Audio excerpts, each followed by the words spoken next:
When two guards tried to move a black Marine from his son's graduation, no one expected 6 Navy SEALs to rise from the crowd and stop the entire room without saying a word. Solomon Drayton didn't expect anyone to recognize him when he pulled into the parking lot behind Elmridge High. The building looked like most high schools in smaller Texas towns: weathered red brick, a few flags fluttering over the entrance, kids loitering near the gym doors. It was already crowded. Parents in dress shirts, siblings holding signs, a grandmother leaning on a walker. It was all there. He parked his Dodge Charger near the chain-link fence and stepped out, smoothing the lines of his deep blue Marine uniform. His boots were polished to a mirror shine, not because he was trying to show off, but because there were things he didn't know how to do halfway. He looked around. His posture stood out, upright and firm. His face, though calm, carried the stillness of someone who had seen life from too many angles. He had driven 8 hours from Temple to make it to his son's high school graduation. He could have flown, but the Charger was his wife's favorite car, and even after her passing 2 years ago, he still felt closer to her on the road. Solomon opened the car door and pulled out a small photograph from the glove compartment. It was old and worn, with a slight tear in the corner, his wife holding Tyron when he was just a baby. He slipped it into the inside pocket of his jacket. "I promised you," he said softly. "I wouldn't miss it." The walk to the entrance was slow and intentional. Every step carried meaning. His chest filled with something he didn't have a name for, but it lived somewhere between pride and ache. Inside, the gym was packed. Metal chairs filled the floor, bleachers already overflowing. The air smelled faintly of concession popcorn and floor wax. It was noisy, chaotic, alive. Solomon showed his printed ticket to a volunteer near the door, a short man with a clipboard and headset. The man squinted at it, nodded quickly, and pointed toward the 3rd row on the left side. "You're good to go. Family seating, up front." "Appreciate it," Solomon said, his voice steady. He made his way to the row, catching glimpses of other families as he passed. Some folks looked at him, did a double take at the uniform, then turned away like they hadn't. One woman gave him a small smile, then whispered something to the man beside her. Solomon didn't react. He'd been black, tall, and in uniform for a long time. He knew what some looks meant and what others didn't. He found his seat and sat down. The chair was plastic, slightly wobbly. He adjusted it without complaint. In front of him, the stage was set. Banners hung across the gym wall, Class of 2024 in big silver letters. A few school board members stood near the podium, checking notes. Solomon glanced at the rows of students lined up at the far end of the gym. Tyron was somewhere in the middle, tall, lanky, with his mother's eyes. 18 years gone just like that. He remembered holding him the night he was born, still in uniform, dirt still under his fingernails. He'd flown in from Okinawa with only 4 days leave. And now, here they were. He sat still, barely blinking, soaking in the moment. Behind him, people continued filing in. Chairs scraped, programs rustled, someone laughed too loud. A man dropped his coffee and muttered under his breath. None of it touched Solomon. His world was narrowed to the stage, the rows of young faces and the weight of the photo against his chest. Then the music started. Pomp and circumstance. And the crowd rose to their feet. A few students looked nervous, others beamed. Solomon stood too, shoulders squared, arms at his sides. The national anthem followed. Everyone placed hands over hearts. Solomon didn't move. He didn't need to. His whole presence was a salute. He thought of his wife again, how she would have cried through the whole ceremony, how she would have fixed Tyron's tie 3 times before letting him leave the house. His eyes stayed forward. But as the last note of the anthem faded, 2 uniformed men began walking down the side aisle, and they were heading straight for him. The 2 security guards moved with purpose. They weren't police. Their badges read Harlan Security Services, and their uniforms were standard. Black polo shirts tucked into cargo pants, earpieces, radios on their belts. Neither of them looked older than 30. One was short and wide-shouldered, with a shaved head and a tight expression. The other was taller, lanky, and chewing gum like he had somewhere better to be. Solomon noticed them right away, but didn't flinch. His training taught him long ago that stillness was often more commanding than movement. He kept his eyes forward, his hands resting loosely on his thighs. The shorter guard stopped beside him and leaned down just enough to be heard. "Excuse me, sir," he said in a low voice. "We're going to need you to come with us." Solomon slowly turned his head. "Is there a problem?" The tall one stepped forward. "Yeah, this section's for families of graduating seniors." Solomon blinked, then reached into his coat pocket and pulled out the same printed ticket he'd shown at the door. "This is my seat. 3rd row, left side. Family seating." "Confirmed." The shorter guard didn't even look at the ticket. "We got told it's full." Solomon didn't move. "It was full when I sat down too. You want to tell me who gave that order?" The tall guard shifted uncomfortably. He wasn't expecting a calm, clear voice. "Look, it's not a big deal. There's some extra seats in the back. Let's not make this anything it doesn't have to be." Solomon's eyes narrowed slightly. Not with anger, just quiet calculation. "I drove 8 hours to watch my son walk across that stage. I'll be sitting right here." A few heads had started turning. A woman 2 rows over nudged her husband and nodded toward them. Someone in the bleachers tilted their phone slightly, maybe recording. The short guard straightened up and looked around. "Sir, I'm going to ask one more time." "You can ask all day," Solomon said, his voice lower now, firmer. "I'm not moving." The tall one sucked his teeth. "Maybe you'd be more comfortable in the back. That's all we're saying." And there it was. Solomon looked at him fully now. That phrase wasn't about logistics. It wasn't about policy. It was about something older, something quieter, something that had followed him all his life in boardrooms, waiting rooms, front porches, and even the base cafeteria, just behind a smile, just under a whisper. He didn't respond. The air shifted around them, the way it does when people start sensing a line has been crossed. The short guard noticed it too. He adjusted the radio on his hip and muttered something into the mic, never breaking eye contact. Solomon stayed seated, staring forward like the conversation had ended, because for him, it had. A woman seated beside him, older and pale-skinned, leaned slightly toward him and whispered, "Don't you let them move you." He nodded once, acknowledging her but saying nothing.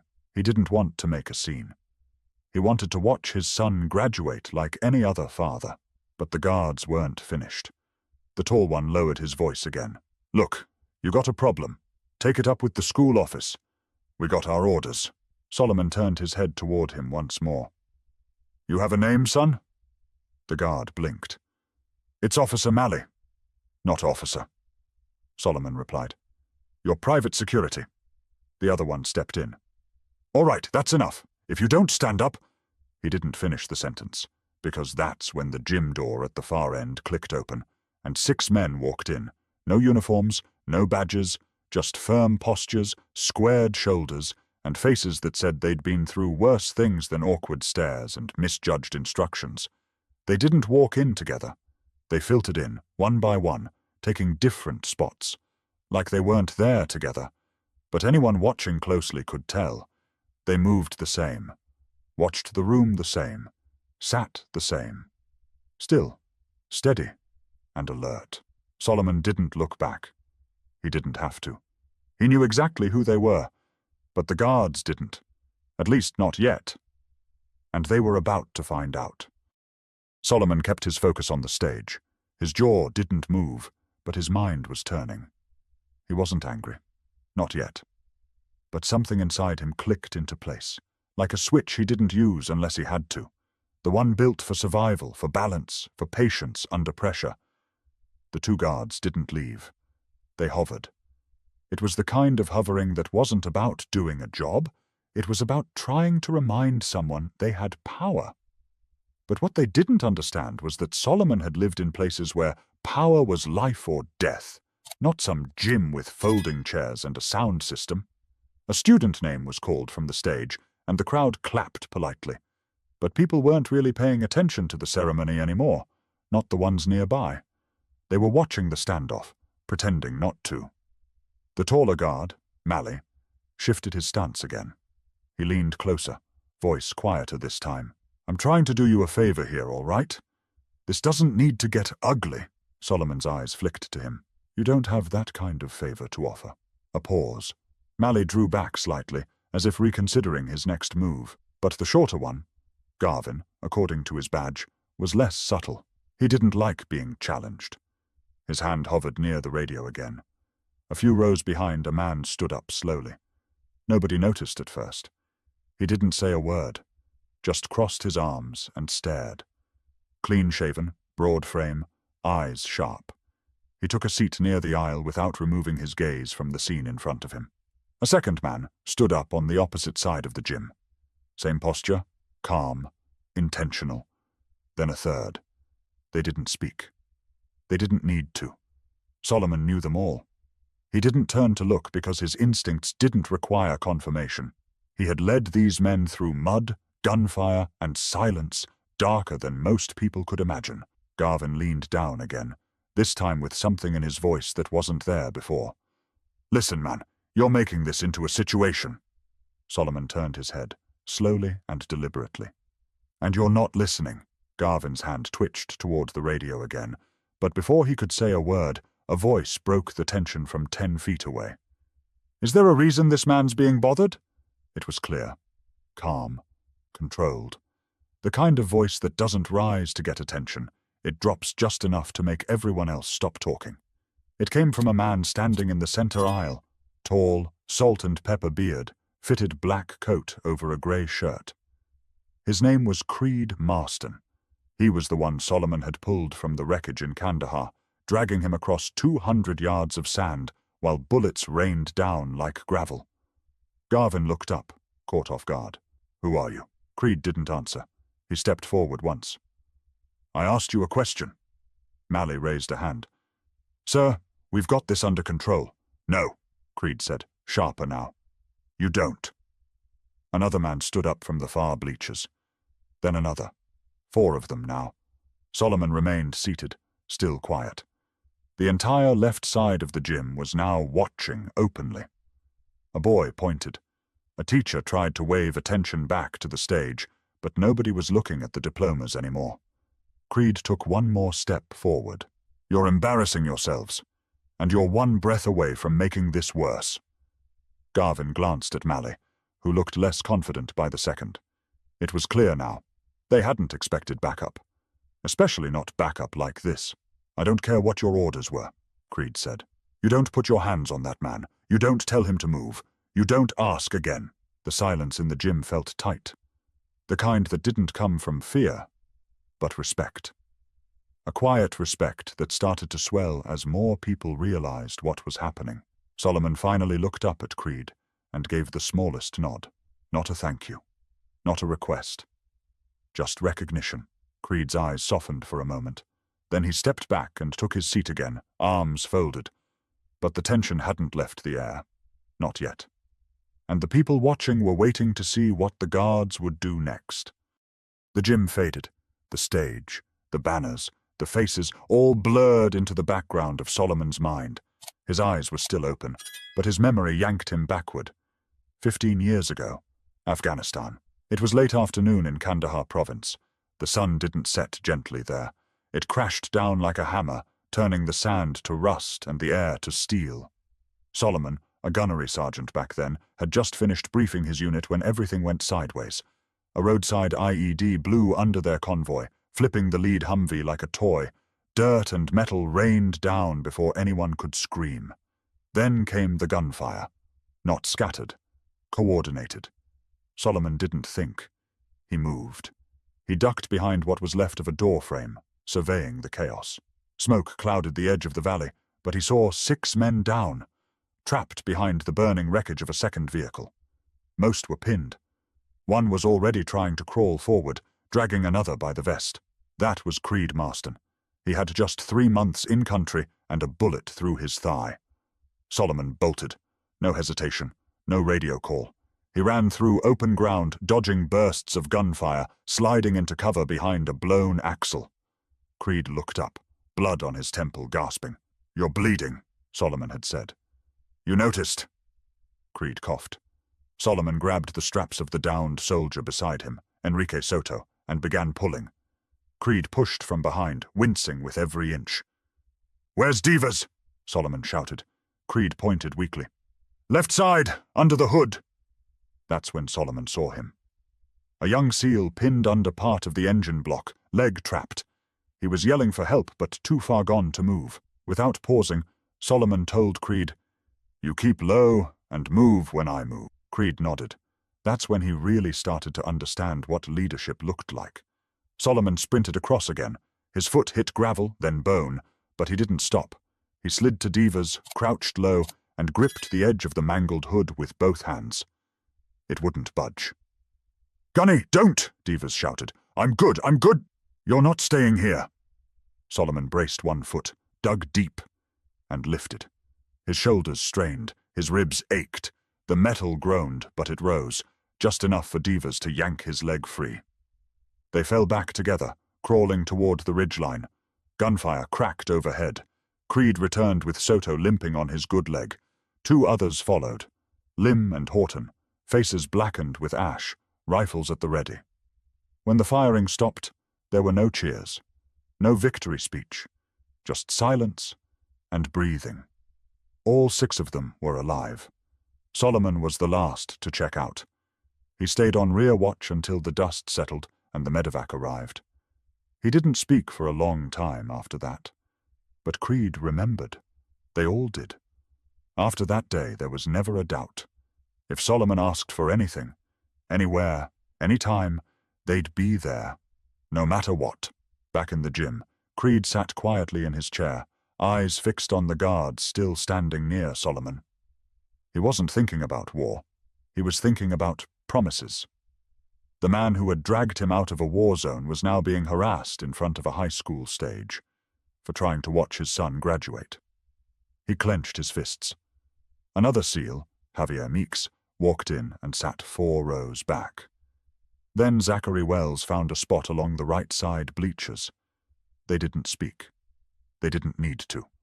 Solomon glanced toward the back of the gym now, just briefly. His eyes met Meeks. That was enough. But the guards didn't understand what those looks meant. Not yet. And the moment they made the next move, they'd learn real fast. The ceremony pressed on, at least on the surface. Names were still being called.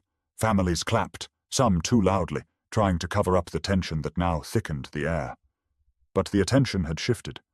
Eyes that had once been glued to the stage now kept drifting toward the 3rd row on the left, where Solomon Drayton sat like a statue, and 2 guards stood like they didn't know what to do next. Garvin glanced toward the front where a school official tried to get his attention. The woman looked nervous, mouthing something and gesturing subtly toward the guards. But Garvin shook his head. He wasn't ready to walk away. He'd started something, and his ego didn't know how to back down. Malley shifted his weight again, his jaw working harder now on the gum, clearly uncomfortable. But he hadn't walked away either. "Sir," Garvin said again, this time louder. "This is your last warning." Solomon didn't move. To do what exactly? Garvin stepped forward, leaning in so close his belt brushed Solomon's knee. "To stop making a scene. We don't want any trouble. Just move to the back." Solomon turned his head and looked him dead in the eye. "You're the only one causing trouble." Garvin's nostrils flared. That's when it slipped. "You think wearing that uniform makes you better than everybody else? This is a high school, man, not your base." A hush fell across the rows around them. A little girl stopped squirming in her seat. A dad with a camera froze mid-zoom. Even Malley took a half step back, like the words had landed heavier than he expected. Solomon didn't blink. He took a breath, not to calm himself, but to stay grounded. "You need to walk away." Garvin didn't. Instead, his hand dropped to the front of his belt, not on a weapon, but near enough to feel threatening. And that's when Creed stood up. He didn't yell. He didn't posture. He just stepped into the aisle, slow and focused, like the conversation had become his business now. The gym wasn't dead silent, but close. Creed's voice was clear. "If you touch him, you'll answer to me." Garvin turned his head. "And who the hell are you?" Creed took another step forward. "The man who's telling you this ends right now." One of the school board members noticed what was happening and whispered something to the principal, An assistant principal got up and started moving toward the back of the gym, probably calling someone on the walkie clipped to her side. The school staff was finally realizing this wasn't going to die down quietly. More SEALs rose from their seats, spread across the room. No formation, no spoken cue, just a unified instinct that kicked in all at once. By now, all 6 were standing. Garvin looked around, realizing they weren't just dealing with some angry parent. Something was different. These men didn't fidget. They didn't shift from foot to foot. Their presence filled the space like pressure before a storm. Creed took a step closer. You've got 2 choices. Walk away now, or watch this go somewhere you don't want it to go. Mally's voice finally cracked through. Let's just back off, man. But Garvin still hesitated. Solomon spoke again, not to Garvin, but to Creed. Don't waste your breath. He already made his decision. Creed didn't smile. He just lowered his voice one last time. Don't mistake silence for weakness. Finally, Garvin stepped back. Not much, but enough. His hand dropped away from his belt. His face burned, but he was outnumbered and outclassed. The principal appeared near the aisle, whispering quickly to the guards. Whatever she said was quiet, but firm enough to send them both walking toward the back exit. They didn't look at anyone on their way out. Solomon exhaled, slow and steady. Creed sat back down without a word. All 6 SEALs remained standing. But the moment still hung in the air, and Tyron Drayton was watching everything from the lineup of students, his hands clenched at his sides. Tyron Drayton was near the center of the graduating class, standing in line between a girl with bright braids and a boy whose gown kept slipping off his shoulders. They were trying to focus on the ceremony, laughing nervously and checking their name cards like the world was normal. But Tyron's world wasn't. He had seen the 2 guards walking toward his father from the minute the anthem ended. At first he thought maybe it was just routine. Maybe they were helping someone find a seat. But something in his chest told him different. Then he saw the way his dad sat. So still, so composed, but locked in. He'd seen that look before. The same one he'd caught when he was 12 and came home crying because someone at school had said something they shouldn't have. His dad didn't raise his voice then either.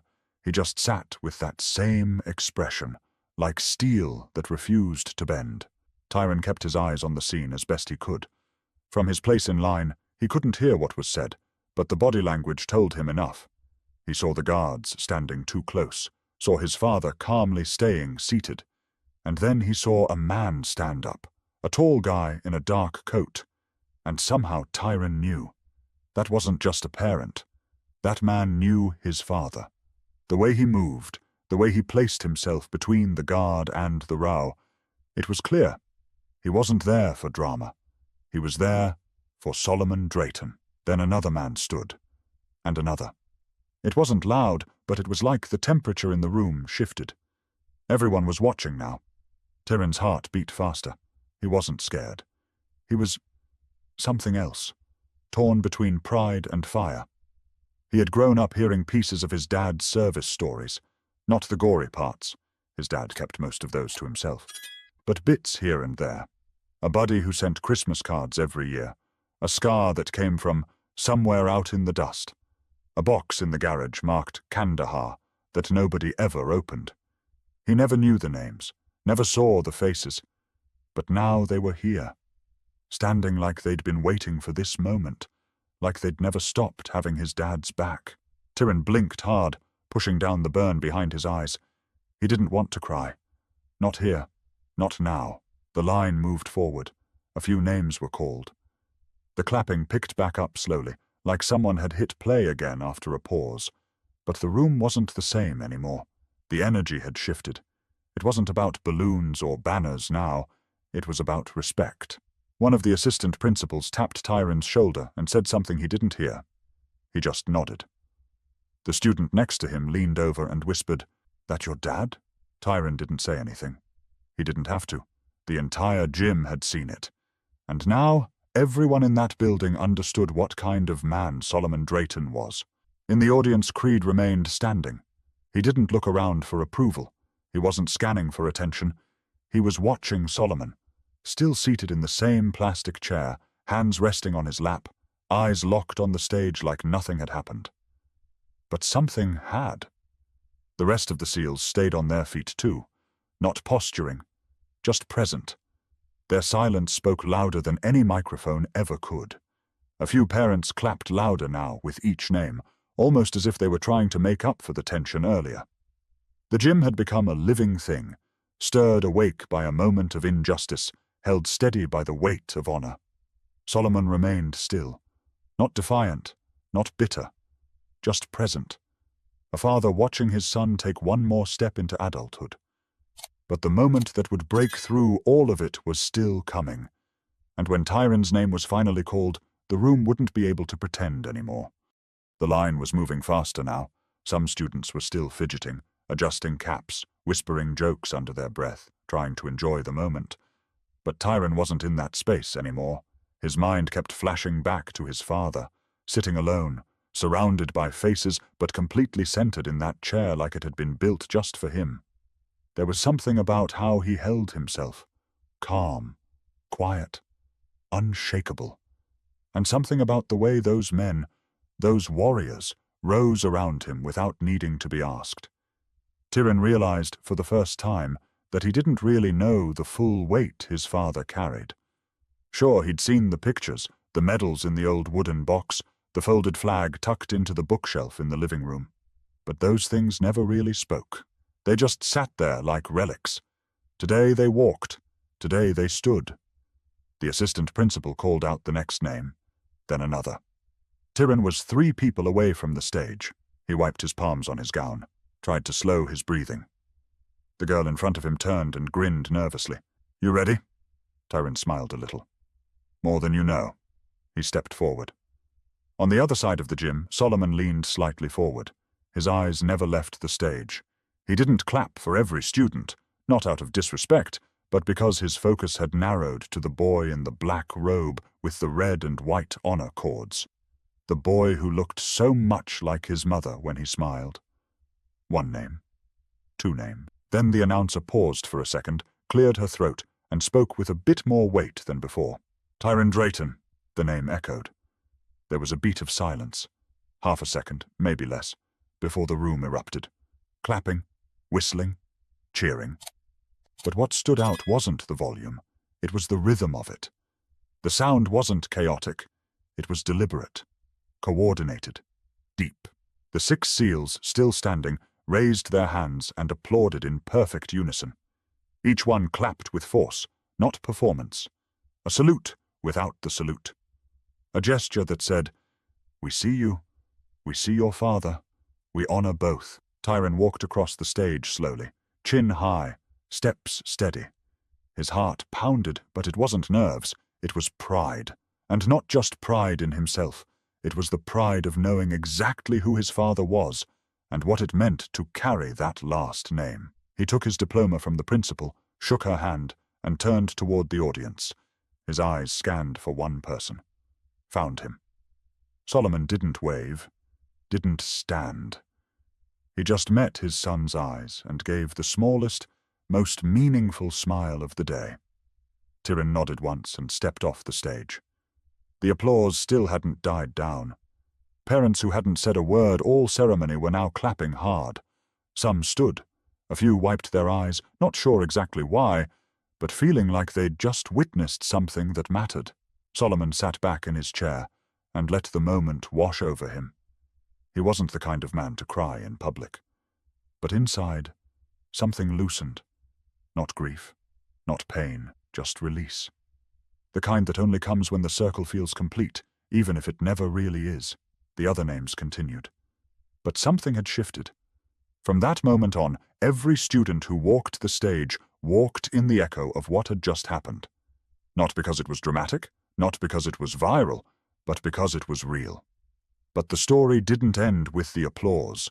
And when father and son met again outside the gym, it would be more than just a proud hug.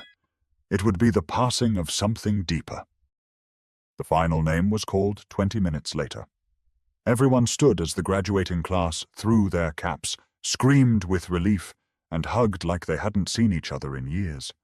Phones went up, cameras clicked, and balloons bobbed above the crowd as the students began filing out through the gym's double doors toward the back lot.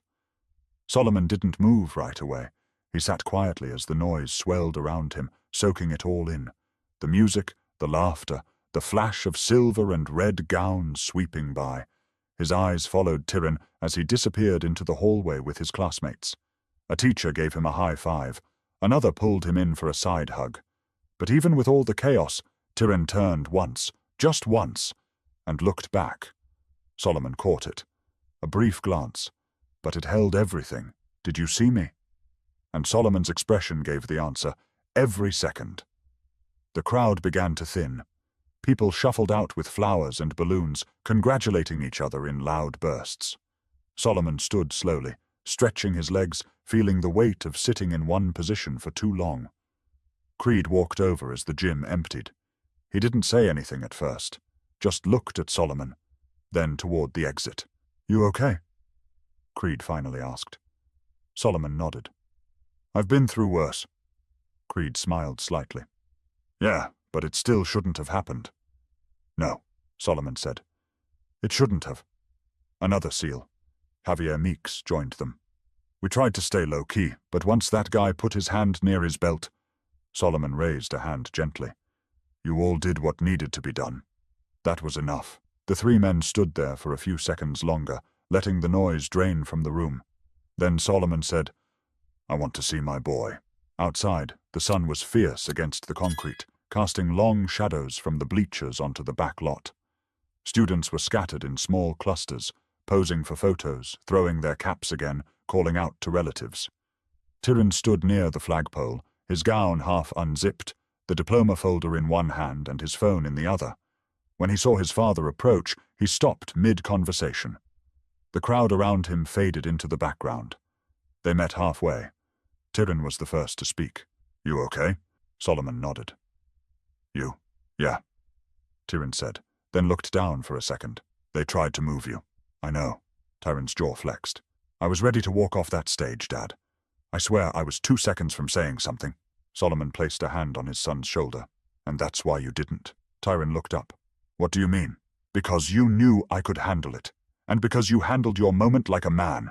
You didn't let anybody take it from you." Tyrion held his breath for a second. "Who were those guys that stood up?"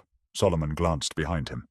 The 6 SEALs were now outside too, gathered near the exit, talking quietly. They weren't looking for attention, just keeping an eye out, like always. "They're men I bled with, men who know what loyalty means," Solomon said. "Men who don't forget." Tyrion nodded slowly. "That was powerful. It was necessary," Solomon replied. "Sometimes silence is louder than shouting, and sometimes standing up without speaking says more than 1,000 words." For a moment, neither of them said anything. Then Tyrion smiled. "You gonna tell me those war stories now?" Solomon chuckled. "Some of them. You're old enough for the real parts now." They stood there, shoulder to shoulder, not just father and son. 2 men connected by something that couldn't be explained, only lived. Across the lot, Creed raised a hand. Not a wave, just a gesture of respect. Tyrion returned it without hesitation. The sun kept climbing, but for the Drayton men, time moved differently now. But one more moment remained, because after all that, the real lesson hadn't yet been spoken aloud. Most of the crowd had cleared by the time Solomon and Tyrion walked back to the parking lot. A few families still lingered, laughing around folding chairs or loading up trunks with flower arrangements and graduation gifts. But the buzz had quieted, and the sun had softened into early evening light. Solomon unlocked the Charger, the same one his wife used to drive to parent-teacher meetings and weekend road trips. Tyrion paused at the passenger door, running his fingers along a scratch near the handle. "She would have been screaming the loudest today," he said softly. "She would have made you retake every photo until your smile looked just right." Solomon replied, managing a grin. They climbed in, shutting the doors behind them. The car was warm from the sun, but it felt like a cocoon, sealed off from the rest of the world for a few breaths. Tyrion turned to face his father. "I gotta ask, why didn't you say anything to those guards? You just sat there." Solomon tapped the steering wheel once, then turned to him. "Because I don't have to stand up for who I am, and I don't need to raise my voice to be heard." Tyron looked out the window for a second, chewing on that. You know how many times in my life I've had to choose between letting something slide or blowing it up? Solomon continued. That moment today, what those men tried to do, it wasn't new, but how we respond. That's what defines us. But they disrespected you, Tyron said, in front of everybody. Yes, Solomon said, and everyone saw it. But they also saw the truth. They saw 6 men who had every reason to be somewhere else stand up, not because I asked, because they knew what that moment meant. Tyron sat with that. Son, Solomon said, life will hand you 100 chances to react with anger, and sometimes anger is justified, but most times silence cuts deeper, dignity sticks longer. That's what people remember. He reached into his jacket and pulled out the folded photo, the one of Tyron as a baby, his late wife cradling him. I carried this with me through Kandahar. I carried it through losing your mom. And I carried it here today. Not because it gives me strength, but because it reminds me of what's worth protecting. Tyron's voice dropped. You always knew who had your back. Solomon smiled. I didn't need to know. I just had faith. Real men don't vanish when things get uncomfortable. They show up, and they stand. There was a pause before Tyron spoke again. I want to be like that. Like you. You already are, Solomon said. You walked that stage with pride. You didn't let anger steal your moment. You stayed grounded, even when everything around you was trying to throw you off balance. Outside the car, the last of the SEALs were getting into their vehicles. Creed gave one last look toward the Charger before driving off. Solomon nodded once. No words, just the quiet acknowledgement of something permanent. Tyron leaned back in the seat. So what now? Solomon turned the key in the ignition. The engine rumbled to life. Now we drive home. You get to choose dinner. Tyron grinned. Waffle House? Solomon chuckled. Of course. As they pulled out of the lot, the school faded behind them. But the memory of what happened inside that gym wouldn't fade anytime soon, for anyone who was there. And for Tyron, that day would mark something far greater than a diploma. It was the day he realized manhood had nothing to do with noise, and everything to do with how you carry yourself when the world stops watching. Some people shout to be seen. Others just sit in silence and are never forgotten. If this story moved you, don't forget to subscribe. Share it with someone who needs to be reminded what true strength looks like.